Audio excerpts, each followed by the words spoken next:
हिमालय की गोद में, जहाँ बादल चादर की तरह ढक जाते हैं और हवाओं में शिव का नाम गूंजता है, वहीं खड़ा है कैलाश, अपने भीतर अनगिनत रहस्य छिपाए, समय से परे, विज्ञान से परे और मनुष्य की समझ से परे। कहते हैं कैलाश केवल एक पर्वत नहीं, ब्रह्मांड का केंद्र है। और इस सत्य का सामना एक साधारण युवक आरव ने उस दिन किया जब एक अनोखे निमंत्रण ने उसकी पूरी जिंदगी बदल दी। आरव एक वैज्ञानिक था, आधुनिक सोच वाला, तार्किक सवालों से भरा हुआ। वह उन चीजों पर विश्वास नहीं करता था जिन्हें विज्ञान साबित नहीं कर पाया हो, पर उसके भीतर एक खालीपन था जिसे न विज्ञान भर पा रहा था और न ही उपलब्धियां। एक रात जब वह तिब्बत से लौट रहे एक साधु का इंटरव्यू ले रहा था, साधु ने अचानक उसकी आंखों में झांक कर कहा, कैलाश तुझे पुकार रहा है आरव। जो खोजते खोजते थक जाते हैं उसे स्वयं कैलाश बुलाता है। आरव चौंक गया। उसने कभी इस साधु से अपना नाम तक साझा नहीं किया था। उस रात वह पहली बार बेचैन होकर सोया। उसे सपने में एक विशाल काले शिलाखंड जैसा पर्वत दिखा जिसके चारों ओर ऊर्जा का चक्र घूम रहा था, और वहां एक दिव्य आवाज सुनाई दी, आओ सत्य की खोज यहीं आकर पूरी होगी। कुछ दिनों बाद वैज्ञानिकों की एक टीम कैलाश के पास शोध कार्य के लिए रवाना हुई और आरव भी उसमें शामिल हो गया।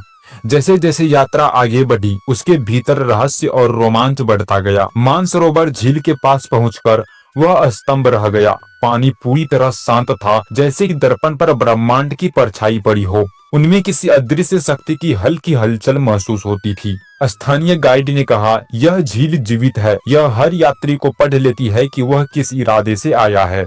आरव हंस पड़ा, पर अगले ही पल उसे एक विचित्र अनुभूति हुई, जैसे झील की सतह पर उसकी बीती जिंदगी की छवियां उभर रही हो। उसके अहंकार, उसकी असफलताएं, उसकी बेचैनियां। वह घबरा गया। विज्ञान यहाँ बेबस था। कैलाश के आधार तक पहुँचते ही वैज्ञानिकों के उपकरण अनियंत्रित होने लगे, कंपास घूमने लगे, डिजिटल मशीन बंद हो गई और जीपीएस पूरी तरह गड़बड़ा गया। मगर आरव को भीतर से कुछ खींचता हुआ महसूस हो रहा था। उस रात ठहराव स्थल पर उसे एक प्राचीन लिपि की चमक दिखाई दी। जब उसने छूने की कोशिश की तो अचानक सामने एक वृद्ध योगी प्रकट हुए। योगी ने कहा, कैलाश धातुओं को नहीं, मन को पढ़ता है। यहाँ मशीनें नहीं, मनुष्य का हृदय काम करता है। आरव ने पूछा, क्या यह जगह सचमुच ऊर्जा का स्रोत है? यहाँ उपकरण क्यों काम नहीं करते? योगी मुस्कुराए, यह पृथ्वी पर ऊर्जा का सबसे बड़ा केंद्र है। यहाँ समय स्थिर है, दिशा बदल जाती है और चेतना विस्तृत होती है। तुम इसे मशीनों से नहीं, अपने भीतर की यात्रा से समझोगी। इतना बोलते ही वह गायब हो गए, लेकिन जमीन पर एक चमकती आकृति रह गई, त्रिशूल। अगली सुबह आरव अकेला कैलाश के निकट पहुंचा। पहाड़ को देखते ही उसकी धड़कन तेज हो गई, क्योंकि पर्वत की बनावट बिल्कुल सटीक पिरामिड जैसी थी। वह सोच में पड़ गया, क्या यह प्रकृति की रचना थी या किसी दिव्य वस्तु की? क्योंकि कैलाश पर बर्फ हमेशा एक जैसी रहती थी, कभी बदलती नहीं, जैसे किसी अदृश्य शक्ति ने उसे ढके रखा हो। तभी हवा में एक कंपन हुआ और पर्वत की सतह पर हल्की चमक दिखाई दी। आरव ने देखा मानो पर्वत जीवित हो, और फिर पर्वत के मध्य से एक गहरी धुन सुनाई दी, ओम नमः शिवाय। कंपन उसके शरीर में उतर गया। उसके सामने एक चमकदार मार्ग खुलता दिखाई दिया, जैसे कैलाश ने स्वयं उसे भीतर बुलाया हो। पर तभी दो भिक्षु प्रकट हुए और उसे रोककर बोले, यह मार्ग योगियों के लिए है, वैज्ञानिकों के लिए नहीं।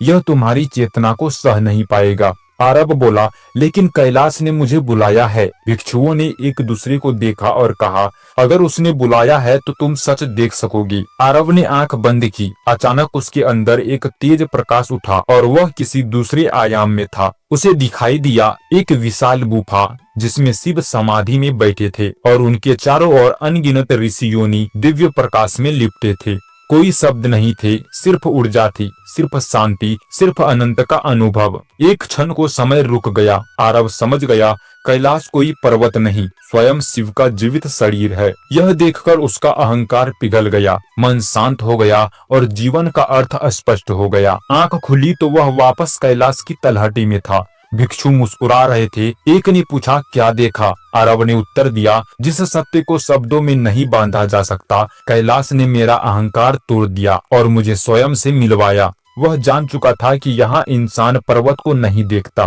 कैलाश खुद मनुष्य को देखता है। वापसी के रास्ते में वह बार बार पीछे मुड़कर कैलाश को देखता। पहली बार विज्ञान उसकी सोच की सीमा लग रही थी और आध्यात्म आनंद। कैलाश कोई साधारण पर्वत नहीं, यह ब्रह्मांडीय ऊर्जा का केंद्र है। यहाँ वैज्ञानिक उपकरण काम नहीं करते क्योंकि यह स्थान चेतना पर आधारित है। कैलाश हर व्यक्ति को बुलाता नहीं, केवल उन्हीं को जो भीतर से तलाश में हो। पर्वत की संरचना पिरामिड जैसी है जो ऊर्जा को स्थिर और केंद्रित करती है। मानसरोवर झील मनुष्य के मन को प्रतिबिंबित करती है। कैलाश के भीतर कोई भौतिक मार्ग नहीं बल्कि चेतनात्मक मार्ग है। जो अहंकार से मुक्त हो जाता है उसे शिव का साक्षात अनुभव मिलता है। कैलाश का वास्तविक रहस्य यही है, यह पर्वत नहीं शिव की जीवित चेतना है। हर हर महादेव।